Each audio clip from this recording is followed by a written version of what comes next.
부천 원미경찰서는 지난 12년 4월 말경부터 초등학생이던 피해자를 학교에 등교시키지 않는 등 방임하고 말을 잘 듣지 않는다는 이유로 폭행 후 치료 방치 않고 12년 11월 초 피해자가 사망하자 사체를 훼손 주거지 냉장고에 보관하던 중 16년 1월 15일 지인의 주거지에 유기한 부모를 아동복지법 위반 혐의로 검거 수사 중입니다.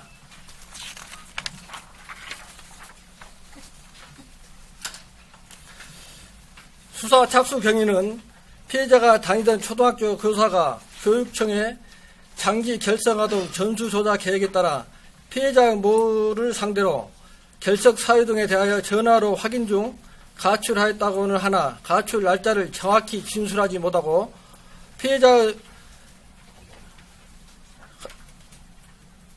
피해자의 나이도 잘 모르는 등 이상한 점이 있다며 16년 1월 13일 17시경 여청 수사팀에 제보함에 따라 피해자의 소재 발견을 위한 수사에 착수하였습니다. 검거 경위는 16년 1월 13일 피해자의 모 주거지를 방문, 피해자의 행방 등에 대하여 추궁한 결과 피해자를 학교에 등교시키지 않고 실종신고 등 피해자를 찾기 위한 노력을 하지 않는 사실이 확인되어 아동복지법 위반 혐의로 긴급 체포하였고 16년 15일 피해자의 모를 상대로 부 소재를 확인하여 주거지 인근에서 배회 중이던 부를 발견, 도주하는 것을 추적 검거하였습니다. 사체 발견 경위는 체포 직후 사체가 들어있는 가방을 지인의 주거지에다 가져다 놓았다는 부 진술에 따라 해당 주거지의 임장, 훼손된 사체가 들어있는 가방을 발견한 것입니다.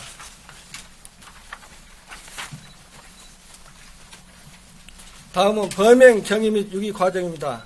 정확한 경위를 계속 수사 중에 있고 현재까지 피해자의 부모가 진술한 내용을 토대로 말씀드리겠습니다.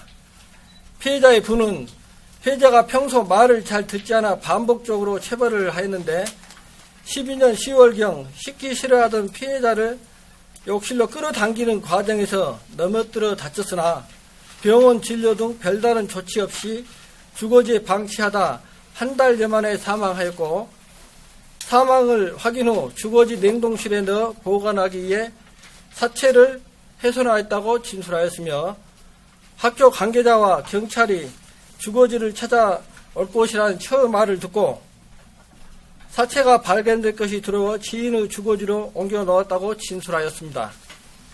피해자의 모는 남편이 피해자를 지속적으로 체벌하였고 당시 직장에서 남편의 연락을 받고 주거지에 가보니 피해자가 사망해 있었으며 남편의 권유로 친정에 간 사이 남편이 사체를 훼손 냉동실에 보관한 것을 나중에 알게 되었으며 딸이 육아 문제가 걱정이 되어 경찰에 신고하지 않았다고 진술하고 있습니다. 향후 수사 계획입니다.